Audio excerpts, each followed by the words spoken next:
WNST, Towson, Baltimore, for a little Sunday night football. Luke Jones and I will be headed off to Pittsburgh. And, it's funny, when I think of the Pittsburgh press box from last year, Luke, I think of seeing the Philadelphia Eagles and Carson Wentz get injured late in the afternoon that day out in Los Angeles and thinking, well, there goes the Eagles' Super Bowl chances, right? So I was pretty wrong about that.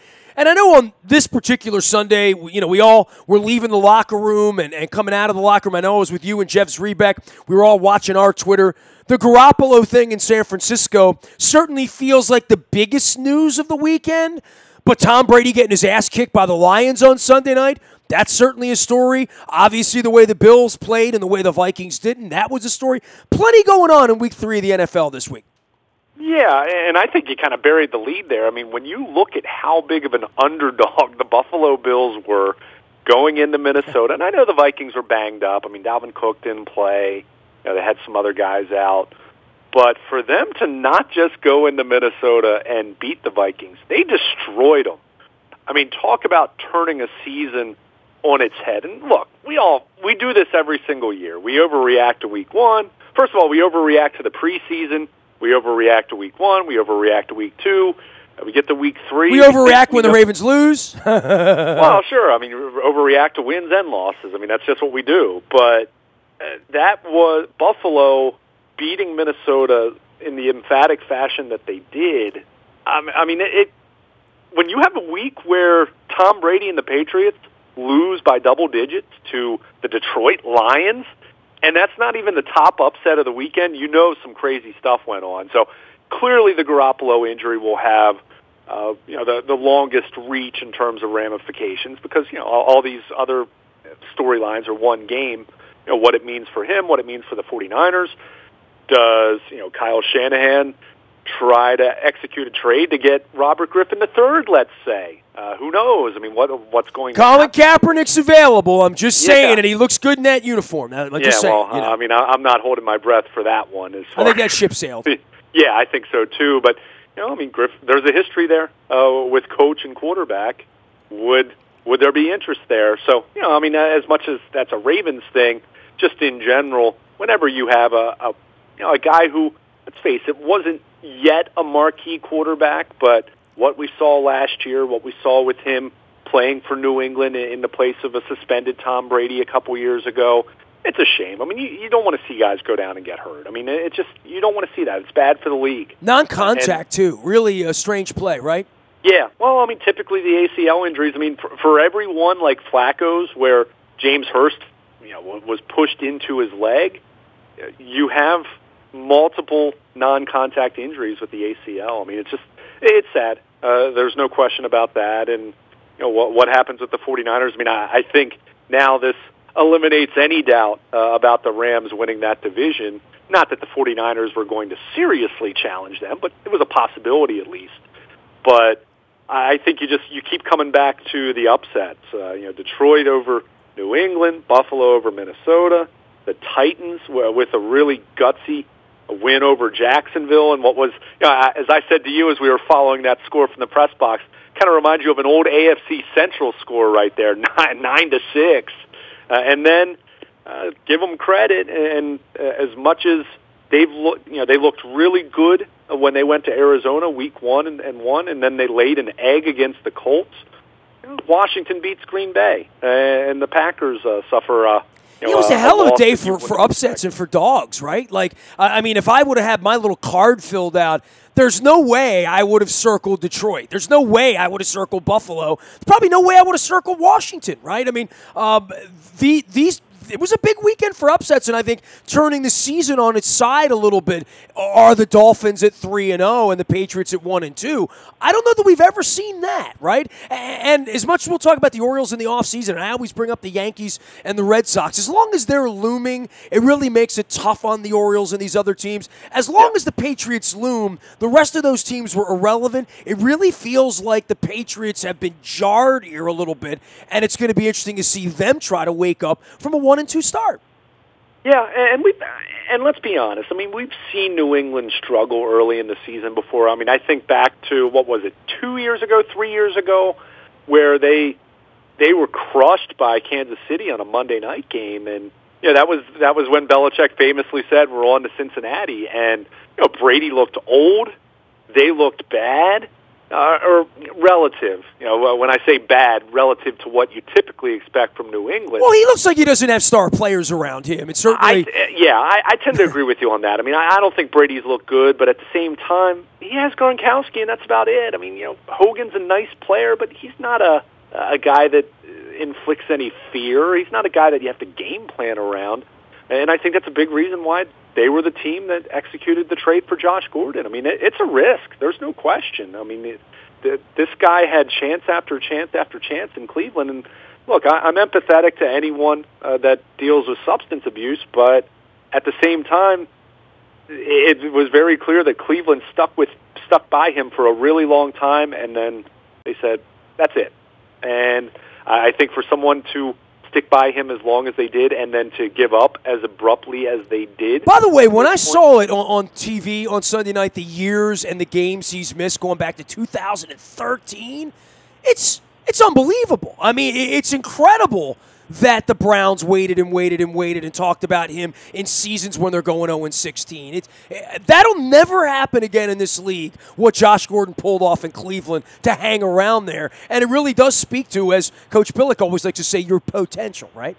It speaks to talent and what you'll put up with in the name of talent. And I think this is a good example right now with New England. I mean, it's very clear they're lacking talent at the wide receiver position right now, and it's shown in the fact that they're 1-2, and that they've only managed I think they've scored 57 points in their first 3 games, somewhere in that neighborhood, and it's made Tom Brady look mortal. Now, the difference is when you're talking about a 41-year-old quarterback looking mortal, you inevitably ask the question, is this it? And when it goes, it can go really quickly. We saw that with Peyton Manning his final season.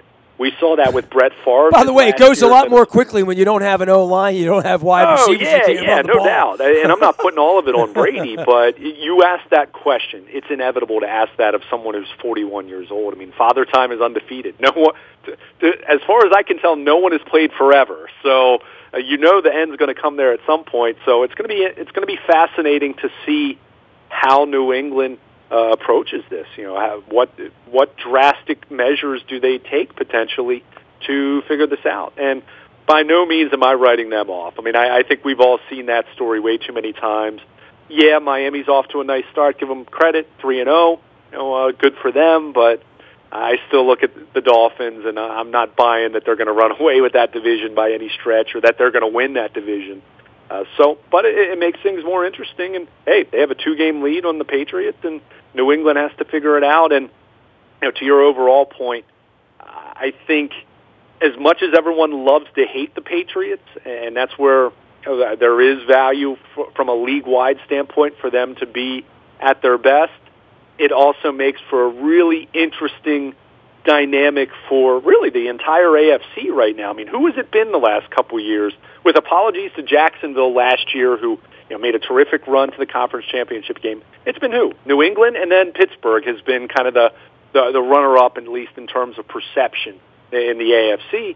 Well, we've seen how both those teams have started out the season, so it makes things much more interesting for teams like Jacksonville, Kansas City, the Ravens, and then whoever else. Well, Miami starts stacking wins too. Watch out. I mean, 3-0. Okay, fine. I mean, you can say what you want about their competition and beating up the woeful, and the Raiders might be the 0-16 this year. I'm wondering who they're going to beat at this point. Hopefully, it's not us. but in the case of the Dolphins, I mean, when you start spotting 3-0 and 4-0, you start the math starts to work in your favor to get to 9 or 10, right? Yeah, and I mean, you look at who they've beaten so far. I mean, it's Tennessee at the Jets and home against Oakland. I mean, okay. I mean, I'm not big on the Jets. I'm not big on the Raiders at all. But they get Tom Brady on Sunday, so here we go, right? Yeah, I mean, but to your point, they're 3-0. I saw. It was interesting. There were some varying opinions on the Dolphins, maybe more so than just about any team I saw if you just kind of scan everyone's predictions. And look, I mean, some people just pick a team just to pick a team to say, oh, they're going to be better. They'll sneak in the playoffs. And then I saw other people picking the Dolphins to only win 3 or 4 games. So for them to be 3-0, it's impressive. And to your point, the next 2 weeks are going to tell us plenty about Miami. At New England, and then they are at Cincinnati. I think most people assume Tom Brady and the Patriots are going to get off the mat to some degree here. And the Bengals, despite a loss on Sunday, they've looked pretty darn good overall.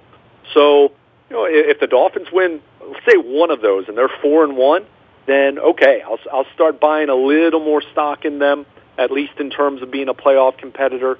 But the whole world goes to hell if Miami goes up to New England and wins on Sunday, right? Yeah, if they go up there and even win 20-17, and they're 4-0. And the Patriots are 1-3, and down a home game to that would change everything. And that's what New England is up against this week, is falling 1-3, down 4-0 to the Miami Dolphins. That ain't ever happened in New England in the last 20 years, that's for sure. Yeah, that would be pretty surprising. I don't know if that'd be Buffalo over Minnesota surprising, but that would be surprising, especially with. We've seen the Patriots with their backs against the wall, and they come out and they beat someone by 30 points. Yeah, but they look like guys in uniforms. They look like a replacement team on Sunday night, running around against the Lions. They really did. I'm telling you, you can probably go back and find conversations that we've had before. With especially early in the season, dude, let me bury the Patriots, please. All the Deflategate, all these Super Bowls were stuck. Let me end them this week, please. If you're too strong on that, you're going to be on freezing cold takes. Dude, you and I are going to be sitting somewhere in suburban Pittsburgh with yins and that in a sports bar, right? That's where we're going to be at 1 o'clock on Sunday. We're going to have a little fun with this one. That's the game I'm going to be watching at 1 o'clock more than any, because I want to see the year that the Patriots melt down. And I started to think about that in the third quarter. As the clock had ticked down on Sunday night, going into the fourth quarter in Detroit, and there's Matt Patricia on the sidelines with, how about the T-shirt of the guy with the cartoon Matt Patricia shirt on the sideline on the Detroit side? I thought, my wife saw that. She's like, that's awesome, dude. And I'm thinking, we got to get a hardball thing for somebody on the sidelines so we can laugh. And I'm sure there's a Chucky one at this point. But watch out. The biggest story this year won't be anything other than the Patriots wilting, if they will. That is the biggest story in the league if they're 1-3 on Sunday night. Yeah, and I'm sorry, I can't put that much stock in Ryan Tannehill and the Dolphins just yet. But let me dream a little bit, man. But if it happens, sure. It's going to end at some point. And I keep telling myself that. On the field, or whether it's Brady just saying I've had enough, or Belichick just saying I've had enough, it's going to end. Flacco and Harbaugh thought that back in 2008. Yeah, every dynasty comes to an end. We thought it was over when I met you when Ray Rice ran wild that day, right? Yeah, that was the end of the Patriots, right? Well, and the Patriots kind of had this second act. Think about it. They won 3 Super Bowls in what, a 4-year period, and then they had the disappointment of 2007. They had the disappointment of 2011, and they have had this second act where they've added 2 more championships. So all the great ones have a second act, right? Like literally, there's a second act for Peyton Manning in Denver. There's a second act even for Joe Montana in Kansas City. The second act, but even that act ends and the curtain closes, and certainly felt that way on Sunday night watching Matt Patricia sort of wink and say, I might not even have better players, but I'm going to scheme up and I'm going to beat you at your own game. I thought that was a lot of fun on Sunday night to watch that. Oh, sure. It's always fun seeing New England lose. I'm not disputing that. I'm just I've seen this movie before where they look really bad early in the season for a game, and you start saying, "Whoa, is this it? Is Brady finished? Has Belichick lost his touch? Has decisions caught up to them?" And then they look like the Patriots again. So we'll see. Certainly going to be intriguing, and it's a huge opportunity for the Dolphins. The other 3 teams, as much as we just completely degrade the other 3 teams in the AFC East, and rightfully so. When you look at how just a lack of any competition whatsoever for New England, save for a couple years here and there over the last 2 decades. But I think any of those teams they're really interested to see New England be in this position, and the Dolphins would love to go to Foxborough and hand them their third loss in 4 games, and would make the league much more intriguing from that standpoint. But again, I'll believe it when I see it. But they certainly did not look good Sunday. There's no doubt about that. I mean, their defense not good. Offensively, they had nothing. It just they looked very, very. They didn't look pedestrian. They looked bad. Yeah, they don't have good football players right now, from what I can tell. They don't have the compliment. When I'm seeing Rodney Harrison on the on the pregame show, and watching all of their best players not be there, and saying, "Who are these guys? Gilmore's and these? Are they going to replace these guys?"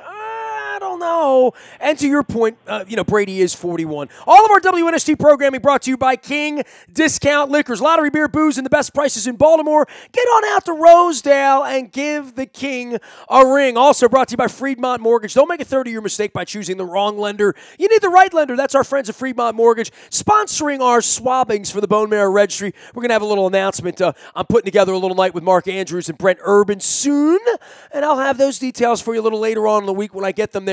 They'll all be up on my Facebook, Twitter, LinkedIn, Snapchat, all of those good places. All of it brought to you by Freedmont Mortgage. Make sure you're checking them out at Freedmont.com. Also, a shout out to our friends at Costas Inn with the big crabs, the crab cakes, the cold beer, and the pit beef. They also got music down there on the weekends. The legend continues. Good enough for my mom, good enough for the Today Show, and certainly good enough for Baltimore now over 4 decades. We'll see you down at Costas Inn. Make sure you say hello to Pete and Nick down there. Look, the rest of this the slate on Sunday, we've put a lot of time into the Patriots. I don't know how much time we would put into the Redskins, but that's a shocking outcome, and certainly where the Packers are, that we thought they were going to be better than they've been this year. Yeah, I mean, it's kind of difficult to figure out Washington. They had the Week 1 game at Arizona, the 4 o'clock game, and they took care of the Cardinals, who haven't looked very good. They've looked in that bottom tier. Then they come home and they face an Indianapolis team that they were very clearly a favorite against, and they lost by 2 touchdowns. So they're really tough to figure out. I mean, certainly the quarterback position, going from Kirk Cousins to Alex Smith, is interesting. Certainly they've changed up some of their offensive personnel. You look at where they were at wide receiver a few years back to where they are now. But Adrian Peterson running the football around. Yeah. I mean, I'm not convinced that can last for 16 weeks. I really am not, but it's interesting no less. And certainly, I thought they were going to stink, and they clearly don't stink, right? I mean, I thought they were a 4 or 5 win team. I really did. I thought they were going to go off the cliff this year. I wasn't convinced they were going to do that, because I think Alex Smith is a good quarterback, and I think even with him being up there in years, I still think he was going to keep them competitive. But they've been really up and down. Again, impressive Week 1 road win, even if against a bad opponent. You go to the West Coast and you beat a team convincingly, that makes me take some notice. And then they come home and they were terrible against the Colts, and then they beat Green Bay. So what are they exactly? I mean, does that translate to they'll be 8-8? I don't know, but that was really that was surprising. I did not expect that, and it's kind of an interesting start to the season for Green Bay. I mean, they had the Week 1 game where Rodgers gets hurt, and they're fearing the worst, and then he orchestrates the comeback, and then they tie the Vikings at home, and they go to Landover, and they lose by 2 touchdowns. So trying to figure out the Packers a little more difficult right now, and Clay Matthews with another roughing the passer, which we haven't talked about too much, but I mean the league's got to do something about this. I mean this rule that they're emphasizing as far as a defender, you're not allowed to put your weight on the quarterback. That was basically a Tony Siragusa, Rich Gannon kind of rule. As far 17 years later, literally. Deliberately pile driving the quarterback into the ground, essentially. And that's a good rule. Like, if that's what its purpose is, that's fine. I'm completely in favor of that. But when you're just having let's call this what it is. This rule is you can't hit the quarterback too hard. I mean, it can be completely legal, but you can't hit them too hard or you're going to be flagged. I mean, that's really what this is becoming. You can't hit the quarterback too hard. Even if it's with your shoulder and right in the midsection, it's not high, it's not low, you're not making contact with the face mask, you're not hitting them in the knee, you're not leading with your head, but it's still a penalty. And I challenge anyone to, if you ever played football, a good form tackle, or even if you're tackling a tackling dummy, one of the pads that anyone who played football growing up, you were very accustomed to doing. A good form tackle, you landed on the tackling dummy because that's just physics, right? I mean, if you're going to hit through an opponent, I'm certainly not trying to roll him onto me, right? Right. Like, I'm either going to land on him or he's going to land on me, right? Literally. So I don't understand. I mean, this league is just, I understand the player safety initiatives. I'm fine with the player safety initiatives, but when you have rules like this, you just get to a point where, what is a defensive player supposed to do? I mean, is he supposed to just wrap with his arms? Well, guess what's going to happen? Big guys like Ben Roethlisberger and Joe Flacco are going to get out of an arm tackle. We've seen it happen before. I saw Stafford get a pass off to get a first down against New England, in red zone territory when he was kind of a little bit in the grasp and a little bit wrapped up, and certainly you could have blown his knee out, right? I mean, if you got him around the ankles, you're not allowed to tackle him around the ankles. You're not allowed to hit him up high. Right. I mean, I'm all for protecting. I like my quarterback. I like I don't like everybody's quarterback, but I didn't like last year going to Green Bay and not seeing Aaron Rodgers, even though we won the game. It's not a good lead. Last season wasn't a good season with quarterbacks out. But that being said, you got to play the game. The Clay Matthews thing, we'll be talking about that for a long time in the same way we talk about the Saragusa thing, because that is if you watch that play, that's how it's taught. And if how it's taught is a penalty, that's a real problem. Yeah, and that's, the spirit of that rule is supposed to be you can't pile drive a quarterback into the ground like Saragusa in the 2000 AFC Championship against Gannon. I mean, let's call that for what it was. I mean, that was a dirty dirty play by Goose. He'd probably admit that all these years later. But that rule change, and I can't remember when that was specifically put into play, but it's clearly a point of emphasis at this point. Well, we had lunacy going on if you go back to the Jim McMahon Green Bay game. Yeah. 30 years, that, and I was going to say this, you were in the middle of a rant, I didn't want to cut you off, but the way the league was marketed for how many times have you seen the Al Davis clip, right? The other team's quarterback must go down, and he must go down hard. I saw that 100 times for 30 years, and I think people our age also have come to the realization that guys walking around with scrambled eggs in their heads from quarterbacks, that we have to play the game differently. But I don't know that what I saw on Sunday is where it's going to go, because I think people are going to stop watching the game if their guy's getting flagged on a play like that. That was ludicrous, really. I mean, it just comes down to, it just seems nonsensical. It just seems, what is the spirit of this rule versus the application of the rule? Now, based on the wording of the rule book, the application is technically correct, I suppose, although I think there is wording in there about it being deliberate or intentional. And that's where you come into, if you just hit the quarterback hard, there are physics at work here where he might be taken off his feet a little bit. You might be off your feet a little bit. I mean, it's not as though you can just hit a quarterback and then everything stops. It's not like when you just have even a car accident. There's still momentum involved there. There's still some semblance of movement there that I don't know what you're to expect these defensive players to do. And short of getting to a point where we just say, all right, it's going to be two-hand touch for quarterbacks, or you wrap him up and he is immediately the play is dead, which, do we get to that point? Maybe. I don't know if that's the compromise I want to see, but it might be the compromise that we eventually see at some point, 5 years, 10 years from now, whatever it is. But it's got to be something beyond penalizing a guy for making what looks like just a good form, hard hit tackle. I mean, it's not, there's nothing dirty about that play. So at some point in time, you ask, as a defensive player, what are you supposed to do? I mean, you're already catering everything in this league. For every 10 rule changes that you see, 8 benefit the offense typically. So I just don't understand what they're to do, and I hope some common sense prevails, and I know Mike Pereira has spoken up about this. I know Dean Blandino has spoken up about this. I mean, these guys that are former heads of officiating, so clearly they have a vested interest in officiating and the quality of the game and the spirit of competition. You know, they've spoken out against this. You hope there's some semblance of common sense prevailing here.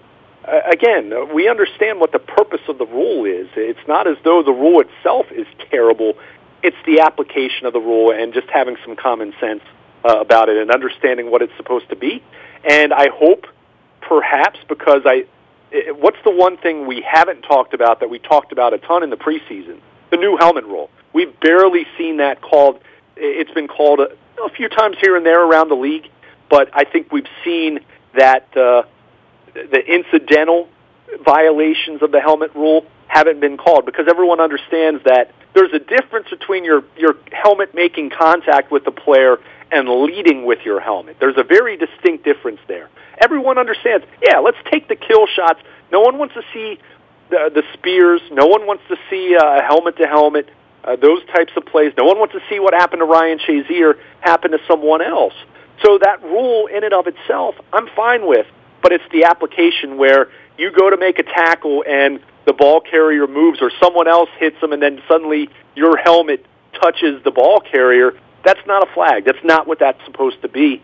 So hopefully, with the amount of attention being drawn to this and former heads of officiating and other people that are influential in this game speaking out, you hope there's some kind of common sense prevailing here that plays that are good form, hard tackles. I mean, they're hard hits, but good form tackles, nothing nefarious about it, nothing dirty about it. That shouldn't be a penalty. It just shouldn't, and it changes the outcome of a game. I mean, you think about a quarterback sack on a third down. Let's say it's somewhere around the 30-yard line. You're in field goal range, and a sack occurs, takes you out of field goal range. You're punting the ball now. You're giving it back to the opposition. If that's called, and it's one of these where you look at it and say, that wasn't a penalty, well, that's a 15-yard penalty. A drive continues, and they're closer to scoring a touchdown. Well, certainly 3. It might be 7, right? Yeah. I mean, it might be 8 if they do it the right way, right? We always say 7.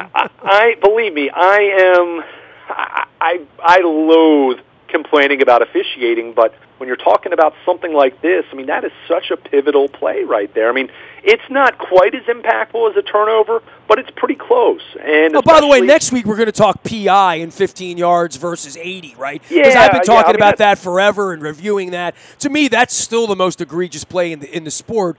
Anytime the ball goes up 30, 40, 50 yards in the air, anytime there's a piece of laundry that comes out, the massive turnaround on that play, and how many times I've seen sort of the Hail Mary just trying to get a laundry call. Torrey Smith was great at it, right? Like getting that call. And we saw a couple of plays in the Ravens game where Crabtree had a very, very obvious push, right, and got away with it. And getting away with it is the art of being a receiver. To me, that's the penalty that changes games more than anything. But if we're going to start playing a patty cake with the quarterback, to your point, in the red zone, it's a dangerous sort of slippery slope. And for Matthews to be screaming about it, probably where he should be, right? Yeah. I mean, it's hard to fault him on what the spirit of that rule is supposed to be. Pass interference, that's one I've always been conflicted on because I think there's something to be said that a speedster beats a cornerback out on the outside for what's going to be a long completion, and the guy grabs him, and it's only a 15-yarder, then that is a big difference. And I think there's an argument to be made that you could see more deliberate pass interference penalties for that very reason. I think replay would allow you to adjudicate that better. And the speed of it, I don't know, man. Do we really want to make these games even longer? I just want to get the outcomes right. That's all I want to do. If it makes the game 5 hours, all right. I mean, I'm just hours, but 5. And I'm being a little facetious. But if it makes the game 3 hours, 45 minutes, 4 hours. Well, we got quarterbacks throwing the ball, 100 times a game for the most part now. Most of these games, 40 to 50 passes on both sides. and how many of those are over 20 or 30 yards probably depends on the offense, and how many PI calls there are, probably, one or two in every game, right? I mean, that would affect the game where you have to look at it and say, am I going to make that a 50-yard penalty on the white hats or the gray hats? And in real time, I've seen it affect a lot of games. That's all I'm saying. Oh, and believe me, I'm not saying I have the solution or that it's fine. I'm very conflicted on that. I think there'll be more flags on that than there will be hitting the quarterback too hard in a week-to-week basis. Oh, sure. But, at the same time, we've that's something we've gotten used to, though, right? We really have. Well, when we're seeing this where a quarterback is just being tackled in the pocket and suddenly it's a flag, I don't know, man. That really starts getting into, look, I'm all for player safety, but when we start really changing the essence of the game, and I'm not talking taking dirty plays out of the game. I'm all in favor of that, but when we're just taking good, hard form tackles out of the game, what are we doing at that point? And that's where we really need to start evaluating and just saying, where's this heading? And it is a violent game. Suggs hit on Keenum. Case Keenum, yeah. I want to keep calling him Brian Greasy because he looks like Brian Greasy or Bubby Brister to me. Bubby Brister, but right. That hit was violent. Joe Flacco, the first hit of the game, that was a violent hit. Sure. You're worried about whether the guy's getting up. Boy, the Clay Matthews thing had no violence at all to it. It was a football tackle, literally. It just comes down. It's a violent game, and these guys understand that. And look, I'm all for trying to make the game safer. I really am. As someone who played football growing up and have cultivated lifelong friendships with guys that I played with, that I'm still friends with to this day, 20 years later, I don't want to see the game go away, but I want to see it safer, but it still has to be the game to some degree, right? And when we see plays like some of these roughing the passer calls that we've seen, I don't know, man. You just get to a point where you're really starting to get to a point where you don't recognize the game if that's a penalty. Get him! Don't hit him too hard. Don't hit him like that. Yeah, just pick him up and softly put him down. I don't know. It's just and again, Suggs jokes about that now, right? Right. He said gently put the quarterback to the ground, but it's fine to say that with certain guys, but anyone in the AFC North can tell you Ben Roethlisberger doesn't just go down when you wrap him up. So either we need to see, if this is how it's going to be called, we need to see officials become far more vigilant in blowing plays dead, meaning that if a quarterback is in the grasp, that needs to be it. Because if you can't take the guy to the ground and it's going to be a penalty, then maybe it's not two-hand touch, maybe it's not flag, but maybe it's you get your arms around him and the play's blown dead then, because if you can't take him to the ground and it's going to be a penalty, then... you're not allowed to hit him in the legs, and I saw Stafford getting wrapped up and getting rid of a ball when in the grass could have been a safer call for him. And that's just one example. You can sit here and watch it all day long. But, oh, sure. And they do. And Mike Pereira sits there and plays second guesser at this point, right? After running that gig for a while, and I don't think it's an easy job. My wife, by the way, has said that all the officials look more prepared this year because they all look buff. They all look like Hockley at this point. So they're at least in better shape than they've been. Well, Ed Hockley retired, so maybe his post-retirement gig is putting all these guys on a workout regimen. I don't know, but it's definitely. And I think you made a good point. This is a really difficult job for these guys. It really is. And I know people say, well, they're professionals, but you don't understand until you've been up close. And anyone who years ago would go out to training camp in Westminster, or fortunate enough to get a opportunity to go to Owings Mills this year, and you see how fast the game is, even in practice. Just imagine how much faster it is in real time in games that matter. It is a really difficult job, and you can talk all you want about guys being professional and they're paid a lot and all of that, but it's simple physics as far as how fast these guys play, how fast they move, how hard they hit, and the human eye can only detect so much, and I think that's why it is good to have some replay. I don't want to see replay become so overwhelming to the point where it's a 4-hour game, but it's tough. But at the same time, some of what we're seeing now goes beyond that, and it just feels like common sense is losing out a little bit, and it's going to hurt the game. And that's as popular, as wildly popular as this game is. And we've seen, as much as there have been chicken littles about ratings and different things that happened last year and its impact on the game. It's still the most popular game, but it's still going to be a violent game, and you're not going to remove all of that. And anyone who signs up to play football, regardless of CTE or concussions or any of that, and certainly there's much to still be learned about all of that, anyone who played from the time they were 8 years old on knew that there was some risk playing tackle football. There's no doubt about that. So you're going to have some of that, but let's make it safe, but let's not completely lose the essence of what the game's supposed to be about. And some of these roughing the passer calls we're seeing, we're really dangerously headed into that territory. He is Luke Jones. He is Baltimore Luke on Twitter, Luke at WNST.net. All of our WNST conversations brought to you by our friends at buyatoyota.com. The audio vault is there. All of our stuff all week long as we get ready for the Pittsburgh Steelers out at WNST.net in the buyatoyota.com audio vault. Download the TuneIn Radio app. Listen live from anywhere in the world. Listen to what you want, when you want, where you want. The kids call it podcasting. We call it the buyatoyota.com audio vault. The morning newspaper ships digitally to your email inbox each and every morning at 7 a.m. It's all brought to you by Planet Fitness and PlanetFitness.com, where it's still $10 a month to get in the best shape of your life, guaranteed. Also brought to you by the Maryland Jockey Club and our friends at Laurel. They're racing down there. The Turf Cup out, happening this week, as well as the Maryland Million happening on October the 20th. Learn more at Laurel Park and learn more on the front of our website as we always present the Laurel entries. Last but never least, breaking news happens first on the WNST Tech Service. That's all brought to you by Coons Ford of Security Boulevard.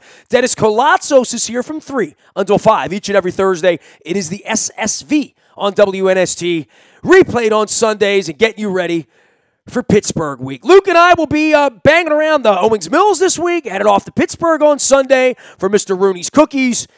Maybe a sandwich with French fries and coleslaw on it. I don't know. Strange things happen in Pittsburgh. I just hope the Ravens are 3-1 this time next week. You can find me out on Facebook, Twitter, LinkedIn, Snapchat, Instagram, streaming live on our Facebook, as well as our YouTube WNSTV channel. We are WNST.net, AM 1570, and WNST, Towson, Baltimore, and we never stop talking Baltimore sports.